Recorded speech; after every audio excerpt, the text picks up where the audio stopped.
નમસ્કાર ગુજરાત। આજના મુખ્ય સમાચારની અંદર અંબાલાલ પટેલની ઠંડી વચ્ચે માવઠાની આગાહી। ગુજરાતના મુખ્યમંત્રીએ કહ્યું એટલે પાકું, ખેડૂતોને મળશે હવે 100% વીજળી। ગુજરાતના રાશન કાર્ડ ધારકો આપે ધ્યાન, હવે નહીં મળે મફતમાં અનાજ। આધાર કાર્ડ અપડેટને લઈને સૌથી મોટા સમાચાર। ખેડૂતો માટે આવી ગઈ છે ખુશખબર। જાણો કઈ તારીખે ખેડૂતોના ખાતામાં જમા થશે ₹2000નો 22મો હપ્તો। સાથે ખેડૂતોને સ્માર્ટફોન ખરીદવા માટે મળશે ₹6000ની સબસિડી। બેંક એટીએમને લઈને નવા નિયમો લાગુ। કૃષિ મંત્રીની સૌથી મોટી જાહેરાત।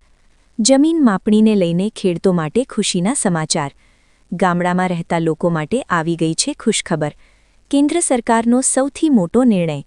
દિવ્યાંગ વ્યક્તિઓને મળશે દર મહિને ₹1000ની સહાય। આયુષ્માન કાર્ડ ધારકો આપે ધ્યાન। વાહન ચાલકો માટે નવા નિયમો, નવી જાહેરાત। પરેશભાઈએ કહ્યું એટલે પાકું, ખેડૂતોનું દેવું માફ। ખાતરને લઈને ખેડૂતો માટે નવા નિયમો। દીકરીઓને અભ્યાસ કરવા માટે મળશે ₹50000 સુધીની સ્કોલરશીપ। સરકારની યોજના ગરીબો માટે વરદાન। પશુપાલકોને ગાય ખરીદવા માટે મળશે ₹28000ની સહાય। ખેડૂતોને મળશે હવે વાર્ષિક ₹36000। અને આજના સૌથી મોટા ખેડૂત ઉપયોગી સમાચાર જાણીશું આજના આ વિડીયોની અંદર। મિત્રો, દરેક સમાચાર, દરેક માહિતી જણાવીએ એ પહેલાં ગુજરાતના જે પણ મિત્રો ચેનલ ઉપર જો પહેલી વાર આવ્યા હોય તો મિત્રો ખાસ કરીને વિડીયોને એક લાઇક કરી ચેનલને સબસ્ક્રાઇબ કરવાનું ભૂલતા નહીં। સાથે આજનો આ વિડીયો છે જેને અંત સુધી જોતા રહેજો। સૌથી પહેલા મિત્રો અત્યારના તાજા અને નવા હવામાન સમાચાર ઉપર નજર કરીએ તો હવામાન નિષ્ણાત અંબાલાલ પટેલની ઠંડીને લઈને નવી આગાહી, જેમાં 16મી ડિસેમ્બરથી બેવડી ઋતુ વચ્ચે ગરમીનો અહેસાસ થશે અને 17થી લઈને 19 ડિસેમ્બર સુધી વાદળછાયું વાતાવરણ સમગ્ર ગુજરાત રાજ્યમાં રહેશે। સાથે સાથે અંબાલાલ પટેલે જણાવ્યું છે કે 18થી લઈને 20 ડિસેમ્બર દરમિયાન ઉત્તર ભારતમાં હિમવર્ષા થઈ શકે છે। હિમવર્ષાના લીધે ગુજરાતમાં ઠંડીનું જોર વધશે। ઉત્તર ગુજરાતમાં પણ વાદળછાયું વાતાવરણ રહેશે। તો બીજી તરફ 18થી લઈને 24 ડિસેમ્બરના રોજ ગુજરાતમાં ફરી એકવાર કમોસમી વરસાદની શક્યતા રહેલી છે। અંબાલાલ પટેલે જણાવ્યું છે કે બંગાળના ઉપસાગરમાં હલનચલન જોવા મળશે।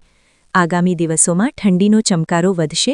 ડિસેમ્બરમાં હાડ થીજાવતી ઠંડી પડશે અને જાન્યુઆરીના પ્રથમ 2 સપ્તાહમાં ઠંડી પડશે। ઉત્તર ગુજરાતમાં લઘુત્તમ તાપમાન 12 ડિગ્રી સેલ્સિયસ સુધી રહેશે। સાથે સાથે મિત્રો, પતંગ રસિયાઓ માટે આવી ગઈ છે ખુશખબર। પતંગ રસિયાઓ માટે ઉત્તરાયણ પર હવામાન સાનુકૂળ રહેવાની આગાહી અંબાલાલ પટેલે વ્યક્ત કરી છે। 12 અને 13 જાન્યુઆરીએ સારો પવન ફૂંકાશે। 14 અને 15 જાન્યુઆરી એટલે કે ઉત્તરાયણના દિવસે અને વાસી ઉત્તરાયણના દિવસે ઠંડીની સાથે પવનની ગતિ તેજ તો ક્યારેક ઓછી રહી શકે છે। એકંદરે પતંગ રસિયાઓ માટે પતંગ ઉડાડવા માટે સરળતા રહેશે। આ દરમિયાન હવામાનમાં ફેરફાર આવશે, ઠંડી પણ રહેશે। 17 જાન્યુઆરીએ ઠંડીનું પ્રમાણ ફરી વધશે। 19 જાન્યુઆરીએ હવામાનમાં ફરી એકવાર ફેરફાર જોવા મળશે। મિત્રો, ત્યારના સમાચાર ઉપર નજર કરીએ તો રાશન કાર્ડ ધારકો આપે ધ્યાન। કેન્દ્ર સરકારે રાશન કાર્ડ ધારકોને લઈને નવી ગાઈડલાઈન જાહેર કરી છે, જેમાં કેવાયસી અને રાશનના જથ્થાને લઈને નવા નિયમો છે મિત્રો લાગુ કરવામાં આવ્યા છે। જેમાં દેશના કોઈપણ રાશન કાર્ડ ધારકે સતત 6 મહિના સુધી રાશનનો જથ્થો નથી લીધો તો તેવા રાશન કાર્ડ આપોઆપ રદ થઈ જશે। આ સિવાય સરકારે દર 5 વર્ષે કેવાયસી કરવાનો પણ આદેશ કર્યો છે। ખાસ કરીને રાશન કાર્ડને લઈને ચાલતી કાલાબજારી અને ડુપ્લિકેટ જેવા મુદ્દાઓને લઈને કેન્દ્ર સરકારે રાશન કાર્ડને લઈને નવા નિયમો લાગુ કર્યા છે, જેના કારણે ડુપ્લિકેટ રાશન કાર્ડ ધારકોને હવે નહીં મળે મફતમાં અનાજ। મિત્રો, ત્યારના સમાચાર ઉપર નજર કરીએ તો ખેડૂતો માટે આવી ગઈ છે ખુશખબર। ખેડૂતોને મળશે હવે 100% વીજળી। ગુજરાતના મુખ્યમંત્રી ભૂપેન્દ્ર પટેલે પીએમ કિસાન સમ્માન નિધિ કાર્યક્રમમાં એક મોટી જાહેરાત કરી છે। તેમને જણાવ્યું છે કે રાજ્યમાં હાલ 98% ખેડૂતોને દિવસે વીજળી મળી રહી છે। માર્ચ 2026 સુધીમાં બાકીના 2%ની કામગીરી પૂર્ણ કરીને 100% ખેડૂતોને દિવસે 24 કલાક વીજળી પૂરી પાડવામાં આવશે। આથી ખેડૂતોને સિંચાઈમાં મોટી રાહત મળશે અને ખેતી વધુ સમૃદ્ધ બનશે। તો ગુજરાતના ખેડૂતો માટે ખુશખબર। ગુજરાતના મુખ્યમંત્રીએ કહ્યું એટલે પાકું, ખેડૂતોને 24 કલાક મફત વીજળી મળશે। મિત્રો, ત્યાર પછીના સમાચાર ઉપર નજર કરીએ તો ખેડૂતોને સ્માર્ટફોન ખરીદવા માટે મળશે હવે સહાય. ખેડૂત સ્માર્ટફોન સહાય યોજના હેઠળ ખેડૂત મિત્રોને મલ્ટીમીડિયા પ્લેયર, આ સાથે ટચ સ્ક્રીન અને ઇન્ટરનેટ કનેક્ટિવિટી જેવી સુવિધાઓ ધરાવતો સ્માર્ટફોન ખરીદવો હોય તો તેમને હવે કેન્દ્ર સરકાર સહાય પૂરી પાડશે.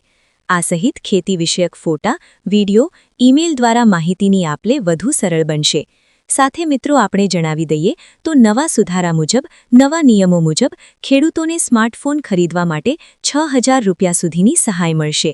તમે જે સ્માર્ટફોન ખરીદો છો તેમની કિંમત 40% અથવા તો 6,000 રૂપિયા હોવી જોઈએ. આ બે રકમમાંથી જે ઓછું હોય એ ખેડૂતોને સહાય તરીકે મળશે. ઉદાહરણ તરીકે, જો ખેડૂત 12,000નો સ્માર્ટફોન ખરીદે છે તો તેમને 40% લેખે 4,800 રૂપિયાની સહાય મળશે. પરંતુ જો તમે 16,000નો ફોન ખરીદો છો તો 40% લેખે એટલે કે 6,400 રૂપિયા થાય, પરંતુ મહત્તમ સહાય 6,000 રૂપિયા મળી શકે છે.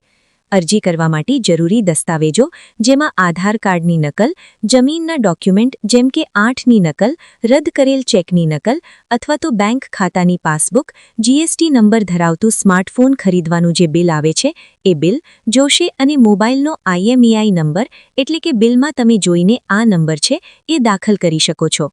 મિત્રો, ત્યારના સમાચાર ઉપર નજર કરીએ તો જાણો કઈ તારીખે ખેડૂતોના ખાતામાં જમા થશે ₹2,000નો 22મો હપ્તો. પ્રધાનમંત્રી કિસાન સમ્માન નિધિ યોજનાના 22મા હપ્તાએ ફરી એકવાર ચર્ચા જગાવી. એવું માનવામાં આવે છે કે સરકાર નવા વર્ષમાં દેશભરના ખેડૂતોને મહત્વપૂર્ણ સમાચાર આપશે. પીએમ કિસાન યોજનાનો છેલ્લો 21મો હપ્તો 19 નવેમ્બર 2025ના રોજ ખેડૂતોના ખાતામાં ટ્રાન્સફર કરવામાં આવ્યો હતો, જેના કારણે દેશના 9 કરોડથી વધુ ખેડૂતોને ₹2,000ની સહાય મળી હતી. હવે બધા ખેડૂતો 22મા હપ્તાની આતુરતાપૂર્વક રાહ જોઈને બેઠા છે. ઘણા ખેડૂતો વિચારી રહ્યા છે કે પીએમ કિસાન સમ્માન નિધિ યોજનાના આગામી હપ્તો ક્યારે આવશે. ચાલો મિત્રો, જાણીએ કે 2,000 રૂપિયાનો 22મો હપ્તો કઈ તારીખે ખેડૂતોના ખાતામાં જમા થઈ શકે છે. કેન્દ્ર સરકારે હજુ સુધી કોઈ સત્તાવાર તારીખ જાહેર નથી કરી, પરંતુ મીડિયામાં ફરતા અહેવાલ મુજબ સરકાર નવા વર્ષ એટલે કે વર્ષ 2026ની શરૂઆતમાં 22મો હપ્તો જાહેર કરી શકે છે. એવું થાય તો ખેડૂતોને મોટી રાહત મળશે. પરંતુ એવું માનવામાં આવે છે કે પીએમ કિસાન યોજનાનો 21મો હપ્તો જ્યારે નવેમ્બર મહિનામાં જાહેર થયો હતો, ત્યાર પછીના 4 મહિના પછી એટલે કે ફેબ્રુઆરી મહિનામાં ખેડૂતોના ખાતામાં ₹2,000નો 22મો હપ્તો છે જમા થઈ શકે છે. હજુ સુધી સરકાર દ્વારા કોઈ ઓફિશિયલી તારીખ જાહેર કરવામાં નથી આવી. મિત્રો, આગળના સમાચાર ઉપર નજર કરીએ તો હાલ સૌથી મોટા સમાચાર સામે આવી રહ્યા છે. ખેડૂતોને ખાતર ખરીદવા માટે સૌથી મોટા સમાચાર. કેન્દ્ર સરકાર હવે ખાતર વિતરણ પ્રણાલીમાં મોટા ફેરફારો કરવાની તૈયારી કરી રહી છે. ખેડૂતોને તેમની ખેતી લાયક જમીનના આધારે યુરિયા મળે તે સુનિશ્ચિત કરવા માટે સરકારે જણાવ્યું છે કે ઘણા બધા પગલાં લીધા છે. ઘણા ખેડૂતો તેમની જરૂરિયાત કરતાં વધુ ખાતર ખરીદે છે, જેનો એક ભાગ બિનકૃષિ હેતુ માટે વાળવામાં આવે છે. આ ખાતરની યોગ્ય માત્રા યોગ્ય ખેડૂતો સુધી પહોંચાડવા માટે છે. આ મુદ્દાને ઉકેલવા માટે સરકારે નિર્ણય લીધો છે. ભવિષ્યમાં યુરિયા ખરીદી ખેડૂતોને જમીનના કદ સાથે જોડવામાં આવશે, જેથી ખેતીલાયક જમીન તેટલી વધુ સમૃદ્ધ બની જાય જેટલી ખેડૂતોને યુરિયા ખરીદવું હોય. એટલે કે મિત્રો, જે ખેડૂતો પાસે જેટલી જમીન છે એ પ્રમાણે ખેડૂતોને છે એ યુરિયા ખાતર મળવાપાત્ર રહેશે. તો કેન્દ્ર સરકારે ખેડૂતો માટે સૌથી મોટો નિર્ણય લીધો છે યુરિયા ખાતરને લઈને. મિત્રો, આગળના સમાચાર ઉપર નજર કરીએ તો SBI ગ્રાહકો માટે મોટો ઝટકો. મિત્રો, સરકારી માલિકીની બેંક સ્ટેટ બેંક ઓફ ઇન્ડિયાના ગ્રાહકો માટે LMLE રેટ હવે ઘટાડવામાં આવી છે. જો કે બેંકે પસંદગી ફિક્સ ડિપોઝિટ SBI FD પરના વળતરમાં ઘટાડો કર્યો. નવા FD દર 15 ડિસેમ્બરથી અમલમાં આવશે. સ્ટેટ બેંક ઓફ ઇન્ડિયાએ 2 વર્ષથી વધુ અને 3 વર્ષથી ઓછી મુદ્દત માટે વ્યાજ દર ઘટાડીને 6.45%થી ઘટાડીને 6.40% કરવામાં આવ્યો છે. વરિષ્ઠ નાગરિકો માટે દર 6.95%થી ઘટાડીને 6.95% કરવામાં આવ્યો છે. સાથે મિત્રો, આપણે જણાવી દઈએ તો કે SBIએ અમૃત વર્ષા FD પરના વ્યાજ દરમાં ઘટાડો કર્યો. આ ફિક્સ ડિપોઝિટ 444 દિવસ માટે માન્ય રહેશે. બેંકે સામાન્ય નાગરિકો માટે વ્યાજ દર 6.70%થી ઘટાડીને 6.40% કર્યો છે. નવા અમૃત વર્ષા એફડી પર 15 ડિસેમ્બર 2025થી નવા નિયમો લાગુ થયા। આજથી ખાસ મિત્રો એસબીઆઈના જે ગ્રાહકો માટે સૌથી મોટા સમાચાર સામે આવશે। વરિષ્ઠ નાગરિકોને હાલ અમૃત વર્ષા એફડી યોજના પર 7.10% વ્યાજ મળશે, જે એસબીઆઈ ઘટાડીને 6.95% કર્યા છે। સુપર સિનિયર સિટીઝન્સને 15 ડિસેમ્બરથી જ અમૃત વર્ષા હેઠળ 7.20%ના બદલે 7.10% વ્યાજદર મળશે। તો ખાસ મિત્રો એફડીનું વ્યાજદર ઘટતા જે બેંક ધારકો છે એમના માટે આ એક મોટો ઝટકો પણ સાબિત થઈ શકે છે। મિત્રો ત્યાર પછીના સમાચાર ઉપર નજર કરીએ તો ખેડૂતોને મોટી રાહત। ભારત સરકાર દ્વારા ખરીફ 2025 અને 26ના અંતર્ગત ટેકરના ભાવે તુવેરની ખરીદીની શરૂઆત કેન્દ્ર સરકાર દ્વારા કરવામાં આવી। સર્વે ખેડૂત મિત્રોને જણાવવાનું કે ભારત સરકાર દ્વારા ખરીફ 2025-26 માટે તુવેરના પાકનો ઠેકાણો ભાવ 8,000 રૂપિયા પ્રતિ ક્વિન્ટલ જાહેર કર્યો। મહેસૂલ વિભાગે જમીન માપણીની પ્રક્રિયાને વેગ, ગતિ અને પારદર્શક બનાવવા માટે એક ક્રાંતિકારી પગલું ભર્યું। 4-12 ડિસેમ્બર 2025થી અમલમાં આવેલા નવા નિયમો મુજબ હવે ખાનગી સર્વેચરોને લાયસન્સ આપવાની અને તેમના પર નિયંત્રણ રાખવાની સત્તા સેટલમેન્ટ કમિશનરને પાસેથી લઈને સીધી જિલ્લા કલેક્ટરને સોંપવામાં આવ્યું છે। સરકારના આ નિર્ણયથી સામાન્ય નાગરિકને જમીન માપણી માટે મહિનાઓ સુધી રાહ જોવી નહીં પડે અને જિલ્લા કક્ષાએ પણ પ્રશ્નોનો ઝડપી નિકાલ આવશે। તો ખાસ કરીને મિત્રો જે જમીન માપણીને લઈને ખેડૂતો માટે આવી ગયા છે મહત્વના સમાચાર। મિત્રો ત્યાર પછીના સમાચારો પર નજર કરીએ તો આધાર કાર્ડ અપડેટ, જેમાં નામ, જન્મ તારીખ, સરનામું બદલવા માટે નવા નિયમો લાગુ। આધાર કાર્ડ અપડેટ કરવા માટે જો મિત્રો વાત કરીએ તો કયા દસ્તાવેજો જોઈશે તેમના વિશે મિત્રો વિગતવાર માહિતી મેળવીએ તો કે નામ બદલવા માટે પાસપોર્ટ, ફોટા, નામ, જન્મ તારીખ અને સરનામું ધરાવતા હોવાથી સૌથી વિશ્વસનીય છે। પાન કાર્ડે નામ સ્પષ્ટ રીતે લખાયેલું હોય એટલે પાન કાર્ડની જરૂર પડશે। મતદાન આઈડી, નામ અને ફોટો સાથેનો માન્ય દસ્તાવેજ ગણાશે। જન્મ તારીખ અપડેટ કરવા માટે તમારે કયા દસ્તાવેજો છે રજૂ કરવા પડશે તો જન્મ પ્રમાણપત્ર, પાસપોર્ટ છે, 10માની અને 12માની બોર્ડની જે માર્કશીટ આવે છે એ, પાન કાર્ડ છે, સ્પષ્ટ જન્મ તારીખ દર્શાવતો સરકારી ઓળખપત્ર છે। સાથે સરનામું બદલવા માટે માન્ય દસ્તાવેજ તરીકે password, bank passbook, bank statement, update passbook અને સ્ટેટમેન્ટ છે। વીજળી, પાણી અથવા તો ગેસ બિલ 3 મહિનાથી વધારે જૂનું ન હોવું જોઈએ। આ સાથે ભાડા કરાર છે, પોલીસ ચકાસણી છે, સાથે ભાડુઆત માટે છે, મતદાન ઓળખ કાર્ડ, સરનામું બદલાઈ ગયા પછીનું નવું એપિક કાર્ડ છે, રાશન કાર્ડ, ઘરવેરો, મિલકતની રસીદનો ઉપયોગ તમે કરી શકો છો। તો આયુષ્માન કાર્ડ ધારકો માટે સુધારા વધારા લઈને આ બધા દસ્તાવેજો તમારે રજૂ કરવા પડશે। મિત્રો ત્યાર પછીના સમાચાર ઉપર નજર કરી લઈએ તો કે દીકરીઓને અભ્યાસ કરવા માટે મળી શકે છે 50,000 રૂપિયા સુધીની શિષ્યવૃત્તિ। નમો લક્ષ્મી યોજના વિશે તમે સાંભળ્યું હશે। ગુજરાત સરકાર દ્વારા આ યોજના શરૂ કરવામાં આવી છે, જેમાં ધોરણ 9 અને 10માં અભ્યાસ કરતી દીકરીઓને 20,000 અને ધોરણ 11 અને 12માં અભ્યાસ કરતી દીકરીઓને 30,000ની સહાય મળશે। આ સહાય દર મહિને લાભાર્થીઓના ખાતામાં જમા કરવામાં આવશે, જેમાં દીકરીઓને દર મહિને ધોરણ 9 અને 10માં 500 રૂપિયા મળશે। આ સાથે ધોરણ 11 અને 12માં દર મહિને 750 રૂપિયા મળશે, જ્યારે બાકીની રકમ સંબંધિત બોર્ડની પરીક્ષા પાસ કર્યા પછી દીકરીઓના ખાતામાં જમા કરવામાં આવશે। યોજનાઓમાં હેઠળ અરજ સરકારી અનુદાનિત અથવા તો આરટીઈ હેઠળ ધોરણ 8નો અભ્યાસ પૂર્ણ કર્યા પછી કુટુંબની વાર્ષિક આવક 6 લાખ રૂપિયાથી ઓછી હોવી જોઈએ, તેમાં તેવી તમામ દીકરીઓને આ યોજના અંતર્ગત છે લાભ મળવાપાત્ર રહેશે। તો ગુજરાત સરકારે સૌથી મોટો નિર્ણય લીધો છે। દીકરીઓને હવે અભ્યાસ કરવા માટે ટોટલ 4 વર્ષ માટે 50,000ની સ્કોલરશિપ છે મળવાપાત્ર રહેશે।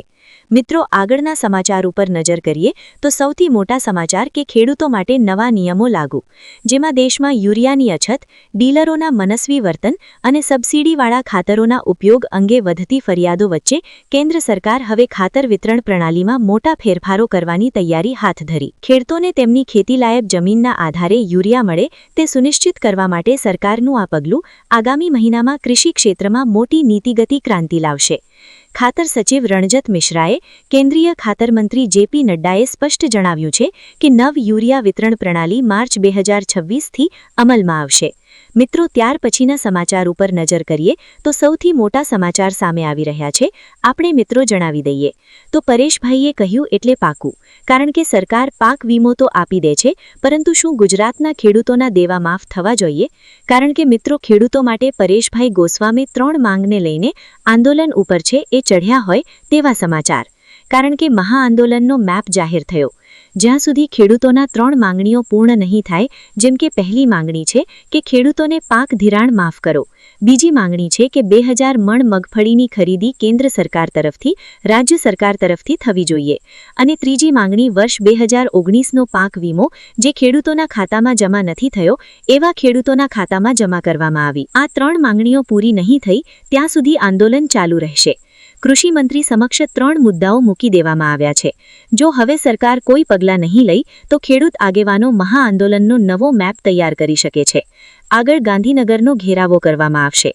શું ખેડૂતોનું દેવું માફ થવું જોઈએ? હા કે ના મિત્રો, ખાસ નીચે કમેન્ટ બોક્સમાં જરૂરથી જણાવી આવજો. મિત્રો, ત્યાર પછીના સમાચાર ઉપર નજર કરીએ તો સૌથી મોટા સમાચાર કે આયુષ્માન કાર્ડ માટે ઓનલાઈન અરજીને લઈને સૌથી મોટા સમાચાર. દેશમાં ઓછી આવક ધરાવતા પરિવારોને ભારત સરકાર તરફથી ફ્રીમાં એટલે કે મફત સ્વાસ્થ્ય સુવિધા પૂરી પાડવા પ્રધાનમંત્રી જન આરોગ્ય યોજના PMAYની શરૂઆત કરવામાં આવી. આ યોજના અંતર્ગત આયુષ્માન કાર્ડ ધારકોને દર વર્ષે 5 લાખ રૂપિયા સુધીની ફ્રી સ્વાસ્થ્ય સુવિધા આપવામાં આવશે. હવે સરકાર સામાન્ય પ્રજાઓને વધુ સહાય પૂરી પાડવા માટે સરળતાથી આ સુવિધાઓનો લાભ લઈ શકે છે, અને તમે ઘરે બેઠા ઓનલાઈન અરજી કરી શકો છો, અને આયુષ્માન કાર્ડ અંતર્ગત છે એ તમે ઘરે બેઠા પણ મેળવી શકો છો. તો આયુષ્માન કાર્ડને લઈને જે ગુજરાતવાસીઓ અને દેશવાસીઓ માટે સૌથી મોટા સમાચાર સામે આવી. મિત્રો, તેના સમાચાર ઉપર નજર કરીએ તો હાલ સૌથી મોટા સમાચાર સામે આવી રહ્યા છે. કયા ખેડૂતો છે કે જેમને વાર્ષિક 36,000 મળશે? તો મિત્રો, આપણે જણાવી દઈએ તો સરકારી યોજના હેઠળ ખેડૂતોને 36,000 મળશે. ચાલો જાણીએ અરજી કરવાની સરળ પ્રક્રિયા. ભારત સરકાર ખેડૂતોને આર્થિક સહાય પૂરી પાડવા પ્રધાનમંત્રી કિસાન માન ધન યોજના ચલાવશે. આ યોજના હેઠળ 60 વર્ષથી વધુ ઉંમરના ખેડૂત મિત્રોને દર મહિને 3,000 પેન્શન મળશે. આ યોજનાનો લાભ નાના અને શ્રીમંત ખેડૂતોને મળશે. જે ખેડૂતો પાસે 2 હેક્ટર સુધીની જમીન છે એ ખેડૂતો આ યોજના અંતર્ગત અરજી કરી શકે છે. ખેડૂતોએ તેમની ઉંમર પ્રમાણે રોકાણ છે કરવું પડશે, જેમાં 55 થી લઈને 200 સુધીનું તમે રોકાણ છે કરી શકો છો. સરકાર પણ એટલી જ રકમનું યોગદાન આપે છે. અરજી કરવા માટે તમારે આધાર કાર્ડ છે, બેંક પાસબુક છે, જમીનના દસ્તાવેજો સાથે અરજી કરવાની રહેશે. Common service centre VC operator પાસે જઈને તમે અરજી છે નોંધાવી શકો છો. આ યોજનાનો મુખ્ય ઉદ્દેશ્ય છે નાના અને શ્રીમંત ખેડૂતોને આર્થિક રીતે સક્ષમ બનાવવાના છે, જેમને ખેતીમાંથી આવક મર્યાદિત છે, અને આ યોજના ખેડૂત મિત્રોને વૃદ્ધાવસ્થામાં કાયમી પેન્શન આપી શકે છે. આર્થિક ચિંતાઓમાંથી પણ મુક્ત થઈ શકે છે. તેથી ખેડૂત મિત્રો આત્મવિશ્વાસ સાથે આ યોજના માટે છે એ ફોર્મ ભરી શકે, જેમાં 60 વર્ષની ઉંમર બાદ લાયક ખેડૂત મિત્રોને દર મહિને 3,000નું નિશ્ચિત પેમેન્ટ એટલે કે પેન્શન મળશે, જે વાર્ષિક 36,000 થઈ શકે. આ યોજનાનો લાભ માત્ર એવા ખેડૂતો અને શ્રીમંત ખેડૂતો લઈ શકે જેમની પાસે 2 હેક્ટર સુધીની જમીન હોય. મિત્રો, આગળના સમાચાર ઉપર નજર કરીએ તો આજ સૌથી મોટા સમાચાર સામે આવી રહ્યા છે પશુપાલકો માટે, જેમાં પણ દેશી ગાયની ખરીદી કરતા જે પશુપાલક મિત્રો છે એમને 26,000 નહીં પરંતુ હવે 28,000ની સહાય મળશે. જેમાં સામાન્ય અનુસૂચિત જાતિ, અનુસૂચિત જનજાતિના ખેડૂત મિત્રો છે એમને માટે લાભાર્થી અનિવાર્ય તરીકે હોવા જોઈએ અને આત્મ કચેરી પાસે તાલીમ લીધેલી હોવી જોઈએ. દેશી ગાયની ખરીદી ફરજિયાત છે, જે નિષ્કટ નક્કી નાબર્ડના નક્કીથી કરાયેલ યુનિટ ખર્ચ મુજબ ખરીદવામાં આવેલા ગાયોની ખરીદી માટે ખર્ચમાંથી 35% જેટલી રકમ અથવા તો 28,000 પૈસાએ મળશે. સૌરાષ્ટ્ર અને ગુજરાતના અન્ય વિસ્તારના પશુપાલક હવે માત્ર દૂધ ઉત્પાદન પૂરતું નથી, ખેડૂતો આવકનો મુખ્ય સ્ત્રોત બનાવી શકે છે, અને રાજ્ય સરકારના પશુપાલકોને સહાય આપવા માટે સતત નવી યોજનાઓ લાવી રહી છે. પ્રાકૃતિક ખેતીને ઉત્તેજન આપવા માટે સરકારે નવી દેશી ગાયોની ખરીદી માટે સહાય યોજનાની અમલવારી કરી છે. આ યોજના હેઠળ રાજ્યના ખેડૂતોને સહાય મળશે, તેમજ આત્મ કચેરી દ્વારા પ્રાકૃતિક ખેતીની તાલીમ મળશે. ખેડૂતોએ આઈ ખેડૂત પોર્ટલ પર જઈને ઓનલાઈન અરજી છે એ કરવાની રહેશે.